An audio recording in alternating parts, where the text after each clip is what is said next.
on this episode of A Tale of Two Hygienists. We were invited to another neighboring hygiene program that was inviting Dr. Esther Wilkins to be a speaker. One of the things she brought up during her lecture to us, was about selective polishing. And we're like, what is she talking about? And she explained, that we have to be careful because when we use these rotary cups at a certain speed with the gritty paste, we're taking off certain microns of fluoride-rich enamel. Premier was a standalone again, and it was a solid company because it still has a family philosophy behind it that we make things right. We listen to our customers.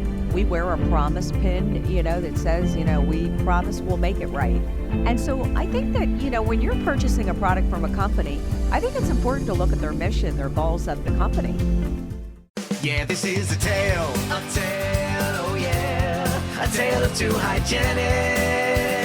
So there might be only one, bringing the best of dental knowledge, and we do it all with ease. We cover oral health and screening, and preventing gum disease. We're gonna do a lot of learning, and have a little bit of fun working at the dentist. A tale of two hygienists.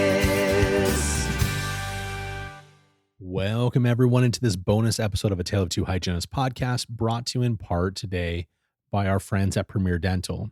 There are a lot of good companies out there. I think that lots of you know who they are, but there's also several not so good companies. And one of the ways that I look to make that distinction on if a company is good or not is how they support us, how they support the dental hygienist. And in my opinion, it's our profession. And so it's okay to be a little bit selfish and hope for these companies to really come out and support what we are doing.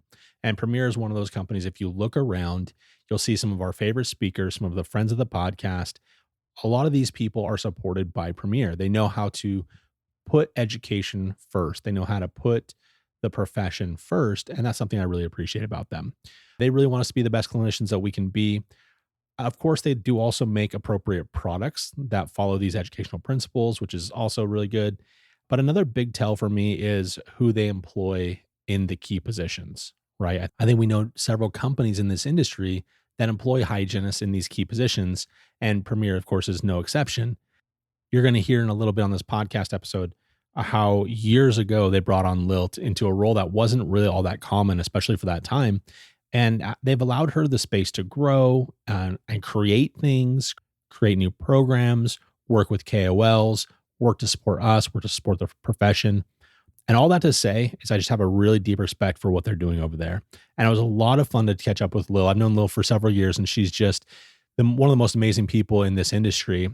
But her pathway through dentistry was a little bit different. And I love catching up with her and just talking about that pathway. But then also, ultimately, we wind up talking about polishing. It's one of those things that, you see on the social media. It's like, do you polish? Should you not polish? Should you select a polish? Should you not? And it's like this roller coaster ride that we're always like getting advice from different people all the time. And so by the end of this episode, you're going to have an answer. You're going to have an answer of whether you should or whether you shouldn't, and what kind of considerations need to be made. So thanks so much for tuning in, and enjoy this special bonus episode. A tale of two hygienists. All right, welcome everyone into the interview portion of the podcast. I am joined today by my buddy Lil. Thanks for being here. Thanks, Andrew. I'm You know, thrilled. I love being at these conferences, trade shows. What's the industry term? Trade show? Yeah, I think so. When I've you're always at, called it conferences, but I love this because it's like we could have done this remotely. We could have done this over, the Zooms of the world, and it's just so nice to see your face. Talk about this. Same here. So we have a lot to talk about, and one of the things that I like, you have a wealth of knowledge, but I feel like a lot of people don't really know like your history, your background, and I think I want to start there, if that's all right. Like, tell us a little bit about where Lil comes from. Well, I'll tell you, Andrew, I never really had a target into dental when I was in high school, preparing for college and whatnot. I wanted to be a teacher. Mm-hmm. And I took a very roundabout route, getting influenced by a friend, and became a dental assistant first, then a dental hygienist. So, of course, once you get into it, you love it. the teaching kind of came up again. And that's where I kind of blended my career of dental hygiene clinically with faculty position. And I had a couple part-time positions as clinical instructor and in the Philadelphia area, and then took on a full-time position at Harcum College in Bryn Mawr, which is also suburban Philadelphia. And it was great. I loved teaching. I love students. I still love the passion of working, interacting, and just talking to students, even at these conferences. But then, I had a breakthrough of something new, and someone approached me when there were probably very few hygienists in the corporate world. And so I think I was kind of part of that pioneer group that started blending our clinical background into positions with these companies. So Premier Dental was looking to initiate a new role, and that role I still hold for practically 24 years, and it's manager of professional continuing education, and I'm an international lecturer and a corporate trainer. So it's been a really interesting career.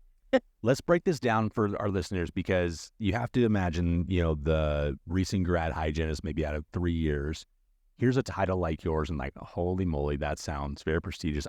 But what is that? What do you do? Like, what does your day-to-day look like? It really is a question I get often, and I even get, people from some of the publications reach out to me and say, hey, you're a woman in the know. People ask us, how did she get that job? And generally, I always say, if you come out of school and, you've got good clinical skills, keep embellishing them for a little longer, because it makes you a lot more solid no matter which direction you go from there. So many times, you hear of people that, get this job and, they're working and they enjoy the patient interaction and relationships. And I always did. But if you always feel that kind of push to try something new, do something different, you have to kind of think about, where do you want to be? Do you want to go into sales? Do you want to go into more administrative, health policy type positions? My role came very nicely because I had the clinical background, which Premier Dental had, was very interested in, especially since we sell many clinical products. But the other thing I think that made it interesting for me to step into this role was my networking ability through my membership with the dental hygiene organizations. I held roles as a state president, local president, have served on councils and whatnot with ADHA. It really opened up the whole nation network for me. And now I stand here and say, I've been in the dental hygiene industry for well over 45 years, and I've made so many wonderful friends. And Facebook is great because that keeps you connected. But I will say to people that are really like kind of scratching at it, shadow somebody, Sure. Find somebody, connect with someone that's doing something you think you're interested in, shadow them a little bit, ask them more questions, because everything is not always greener. Folks often think they see at these shows, they think, well, it's so neat. You're at a booth, you're dressed up, you're cute, you go to dinner, you have parties and all this. There's a lot of work behind that. There's a whole lot of work. Yeah, there really and is. It doesn't just come with, fun, I'm traveling. Yeah. The speaking's great, and that's a whole other dynamic. Yeah. I've asked this question recently to someone else, and I feel like it's worth repeating, because everyone's journey is different, everyone's experience is different. How would you recommend to someone to figure out, like, how do they distill like what their passion is? Because you think, and my journey was clinical, and then I wanted to be a speaker, because you're right, it does look awesome. Yeah. You're traveling and you're speaking and you're on stage for a couple of hours. You're done. Like it looks like a very glamorous lifestyle. But then It does. when it gets distilled down, obviously it was different than what I thought it was. And then I had to keep like really searching. There's got to be a better way though. What advice would you have for someone to help them narrow in which of these subfields they could possibly go into quicker? I think that, when I have watched the evolution of the RDH Under One Roof meeting, that conference, the way it expanded from being just, let's have a few workshops back in the day, and we had a few vendors around the tables around the room, and people had a good time. But little by little, what they did was they grew this into more of a career seeking conference. And it's nice when when you announce that early enough, when the meeting is announced and you get the registration information and the schedule, the agenda, now there's paths where you can go listen to people or go interact in a group and become a part of a workshop. And I think that's so neat, because it wasn't something I had. I mean, I was just I really took a lot of risk going into the job I did because I wanted, like I said, I wanted to be a teacher. I was really happy being a teacher, but there were things changing. Students are not as easy today as they were years ago. And I felt like, you know what, I'm stepping out of teaching and now I'm going to go into a whole corporate environment. Yeah. There's a lot of things I had to learn, but I really do think that if you can get opportunities to go to workshops where there's more career kind of influence by people who are in it, they're going to give you the goods and the bads. They're not going to butter it up or, put icing on it, make you think it's a wonderful life. Sure. It's very tiring. When you do speak, you're traveling, you're away from your family. Some of the time you might miss events at home because you've booked a speaking engagement, way in advance. Right. These things, you just, that rolls with it. Then there's other folks that love the idea of sales. They use that dental hygiene clinical experience.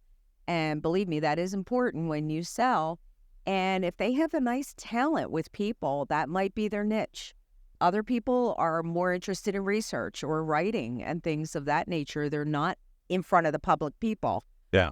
I enjoy the whole interaction. I get a high off of that. If I could have been a stand-up comic, that would have been my other career if I was good enough at that. Yeah. But that's what I really enjoyed was, that the people, meeting people, speaking to them. When I see that I've changed something in the way they think or the way they do something, to me, that was very rewarding, I want to talk a little bit about this idea of these, I guess you call them classes or cohorts or whatever. You're a pioneer in many ways for what you are doing, right?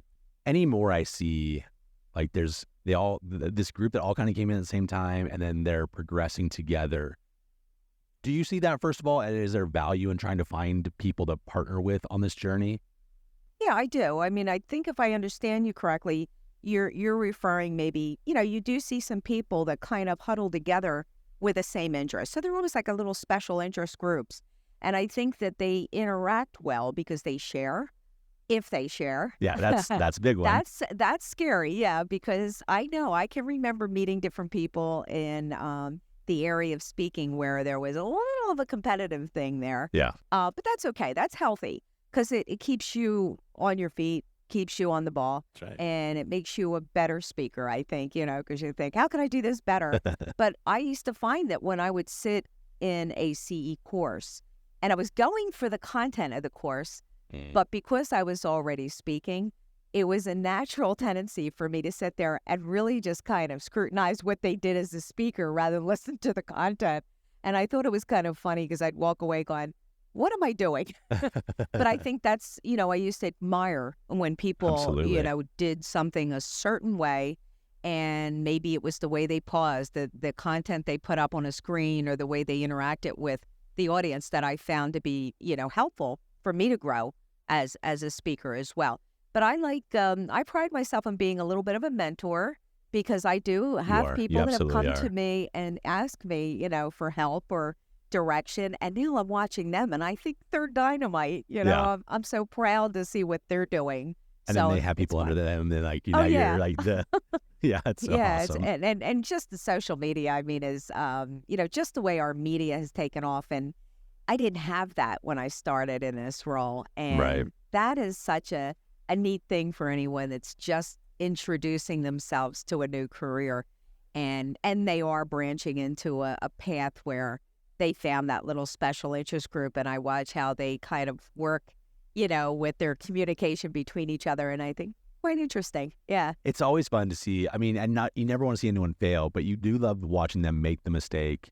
You love watching them learn and grow as opposed to just shutting down and just like retreating and never popping up on stage again or whatever. It's, I mean, in a way, it's like watching, children grow up or your dog being like, learning the new trick or whatever. Like it is very interesting watching the growth of someone else. Yes. In this.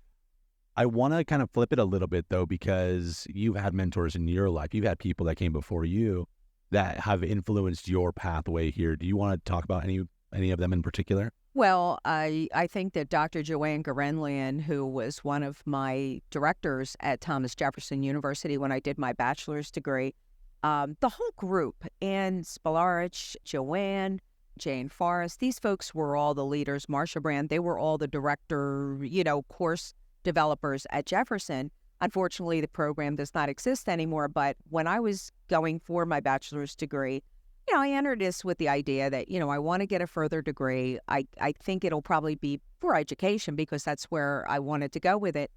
And what I found was they were great in teaching you to be self-learners.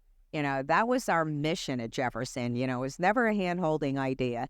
And there were times when, I had to do papers for classes and Joanne would, the red marking on the whole paper and I wanted to strangle her.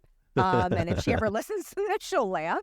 And my sister was in the program as well. She's a hygienist as well. And my sister and I remember we were crying in a study room and, because we didn't do maybe as well as we thought. But see, these are all things that had developed me as a better writer, a better researcher. And what I found to be maybe a turning point in my career, in my life, as far as my self-confidence, was that group had put me on a podium at a conference that ADHA was holding at the time in Florida. All the people that were speaking on different parts of, it was all about the image of dental hygiene. And these folks were all speaking to it in different directions.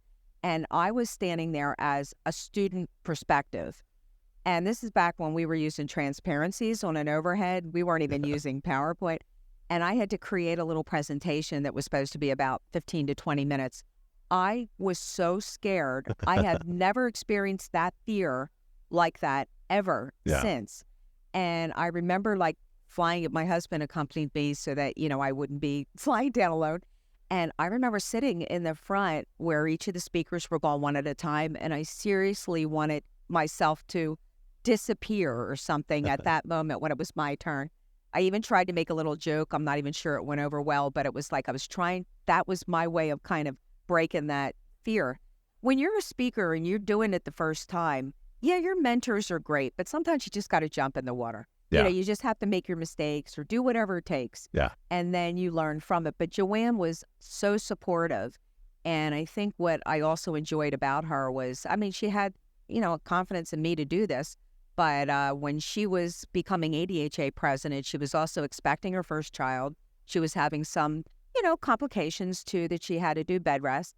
And she was doing her doctoral degree as well. So she had everything coming at her. She asked me to teach 2 of her courses. And teaching the courses for her was that was, to me, was an exciting thing, that I was asked to do that. What an honor that you're trusted enough to, it's so good. She was a dynamite person in my life. And I had many teachers that were also, influential.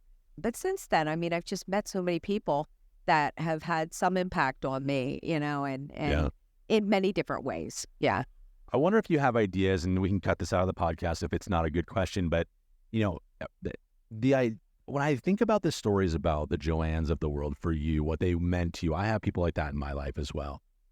As I'm looking at this younger group, I feel like they're turning to social media for quote unquote mentors. I don't feel like those types of mentors have the same type of impact. What are your thoughts on that? You also, if this is a bad question, you don't have to answer. Yeah, I have a lot of concern about social influencers that hop onto social media. I just saw something on TV the other day, and this is totally out of the dental world altogether. It was just a young girl who's on there, and she's got thousands of people following her because she's showing you that they're all into skincare now. And it's this is what I use at home and all of that. I see the same thing in dentistry where sometimes these people come out of nowhere. I've never seen them speak, research, write, nothing. And they're, who are they? And they start telling everybody, this is, what you should be doing with your patients. And I'm not maybe in agreement with that. But unfortunately, there are many just plain old clinicians, good hygienists, who they're compelled. They hear about it. They're compelled. They start listening to them and they follow it. Yeah. So, Andrew, I think you have to really scrutinize what you see, read, and hear and view on these, different types of TikTok or, blogs, and just kind of sit back and watch the flow of the conversation and like be a good judge of what you hear and know. I think you hit it. Yeah. Just vet the people very well. I do like the idea of sitting back and watching for a bit. Yeah. Study someone out first.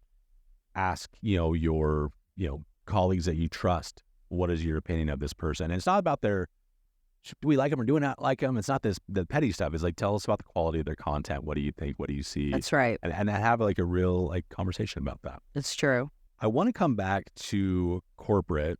A funny thing is that we're actually going to talk about polishing at some point in this conversation. So we'll get there, listeners. Don't you worry about this. But I don't get I don't get to have her all the time. So I have so many questions for her. So I want to talk about corporate a little bit because I want to talk about the value that people like Premier or companies like Premier find in a clinician that has clinical experience.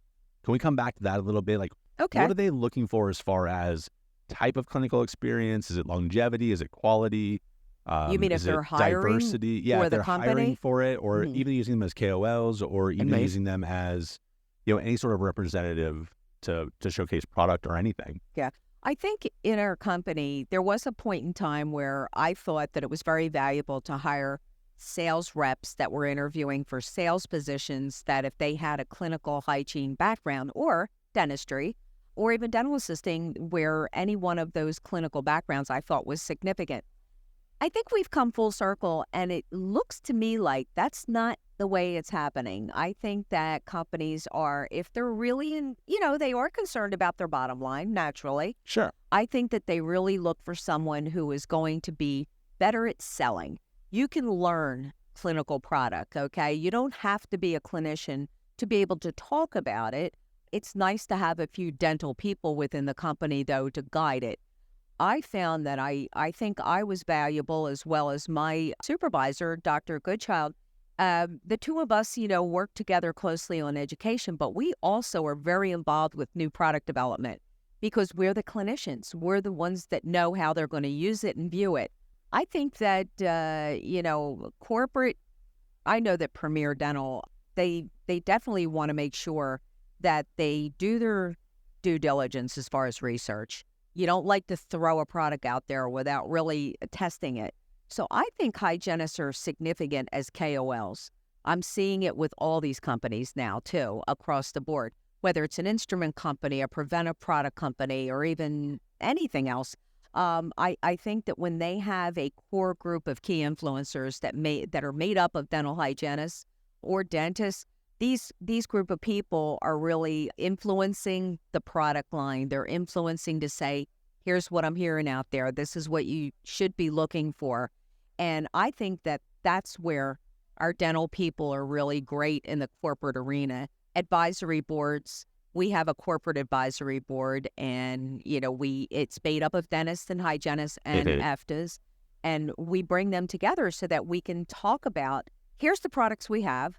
What do you think could be better? What do you see or hear out there that you think might influence us to look at a new product? Especially when people come from DSOs, for these different organizations where they're purchasing differently today. They're purchasing for more volume. They're purchasing with input from many more employees. It's not just the dentist buying the products, it's more about someone who's leading the purchasing for that whole entire organization. So it does change, but hygienists have been very core to a lot of these decisions. It's been valuable. Let me flip it on you now. Okay. So let's now say I'm a practicing clinician. How do I evaluate a corporate entity or a company, whether it's products or solutions, to know that they really have my best interest at heart, that they're not just trying to sell me something? Okay. I think not being, of course, head of marketing, I think they would probably answer it better. But I think from my point of view, I never thought that Premier would just throw something out there anybody that knows our company knows that we have been in existence for 113 years. Yeah. Okay, we didn't just and we went through a lot of changing, merging kind of things back before I worked for Premier, and then we were in consolidation with another company. And then when that company left us, Premier was a standalone again, and it was a solid company because it still has a family philosophy behind it that we make things right. We listen to our customers. We wear a promise pin, that says, we promise we'll make it right. And so I think that, when you're purchasing a product from a company, I think it's important to look at their mission, their goals of the company. Right. There's a lot of little startup companies that you see that, oh, wow, that's a great product, but they haven't been around too long. And sometimes I see them disappear, for a wide range of reasons. But Premier has had a solid group of people working for them. I can testify to the fact that for the last 24 years that I've worked for the company, I have always had people from other companies come up to me and say, Premier has always had great people working for them. And, that speaks for it because it happens in a dental hygiene position too. When you work for a dental office, when you see a lot of changeover, turnover, there's something wrong. You're very curious about what's going on there. But we have had great people. Great people, but also I feel like great products. Like if you talk to doctors, I mean, all the doctors, like there's so many products that there's like, oh, it's like identifiable. Yeah. It's been like that this is our workflow for decades, right? Yeah. I want to talk about what we talked about. Like the whole point of what we originally were supposed to talk about is we were on a call one time, we were talking about polishing. And this has been kind of a little bit of a debate in some circles, right? Do you polish, do you not polish? Do you select a polish, do you not select a polish? Do you use coarse grit, fine grit? All of these different things. And I'm not asking for you to give like a definite solution. No. But I would love to get some perspective for our listeners of what you've seen previously and kind of what you've heard like until today, like what should we be doing potentially? Right. Yeah, I think when we had that conversation, it really, it has me thinking too, because I go back to the day when I was a dental hygiene student. I was in my second year, get ready to finish. We were invited to another neighboring hygiene program that was inviting Dr. Esther Wilkins to be a speaker. Well, when you go to school and your textbook is written by Dr. Esther Wilkins, you might have thought we were going to see Taylor Swift, Right. So we were all excited, and she was fun. She was funny. She was younger at that time, of course, and very spry and, exciting. One of the things she brought up during her lecture to us, was about selective polishing. And we're like, what is she talking about? And she explained, that we have to be careful because when we use these rotary cups at a certain speed with the gritty paste, we're taking off certain microns of fluoride-rich enamel.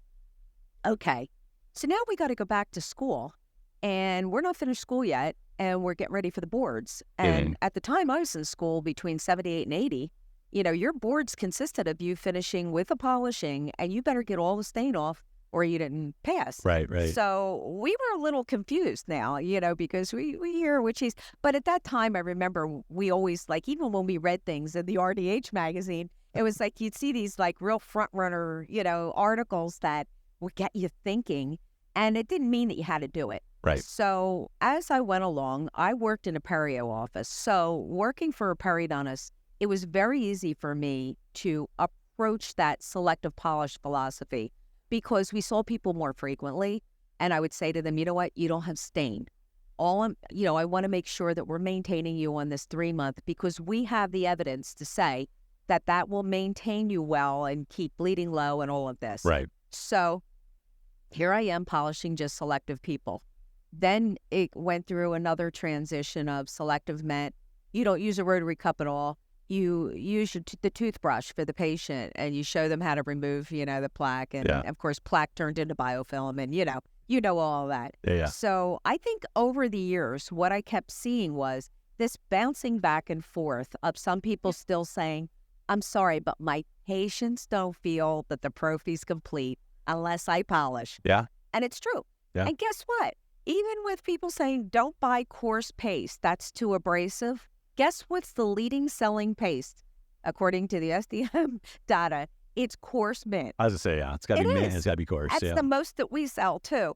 So I do think that with the recent, there's a lot of movement toward going to the guided biofilm therapy now. Sure. And when you're using that, and that's, using the glycine powder, and you're not really there's no need maybe to polish when you're doing that. So it's good. Okay. But, I'm also thinking there's still going to be a heck of a lot of people out there, Andrew, that are going to say, my patient likes the feeling and I like the finish of it. Yeah. And you know what? Does it really take off a lot of enamel? No, it doesn't. If it takes a little of fluoride-rich enamel down a little bit, remember, most of us finish with a fluoride varnish. That's right. So you're reinstilling the fluoride again. Also, I mean, I am excited about, when you were asking me about what Premier, what products, how we think of hygienists. Yeah. We have our cordless handpiece, the Aero Pro. Love it. Love the whole idea of the way it operates, and it frees you from cords. That ergonomically is so proficient, and it has a 3-year warranty, which most companies don't offer that long of a warranty. So again, the Premier promise, we make it right. Yep. The next thing is our Prophy Paste. 2006, we launched Enamel Pro Prophy Paste, and it has the ability to deliver ACP, amorphous calcium phosphate, which we have the evidence and research that shows that improves the uptake of the fluoride. It's all the chemistry and the way the chemistry works together. So we've got this paste that's actually putting more fluoride and calcium phosphate in the tube. Nice. So that's the nice part. Now we're excited because at this conference, we've introduced the ProFlare. And if anybody follows us on our Facebook page at Premier Dental US, or if they go to our website, they have to have seen, a picture of it at least, but they can call, they can get a sample. This is really cool because, prophy angles have not changed, that much over the years. People either want a short, a long cup, or a soft or a firm. Yeah, we've seen the embedded paste in the cup. That didn't seem to go over well with some people.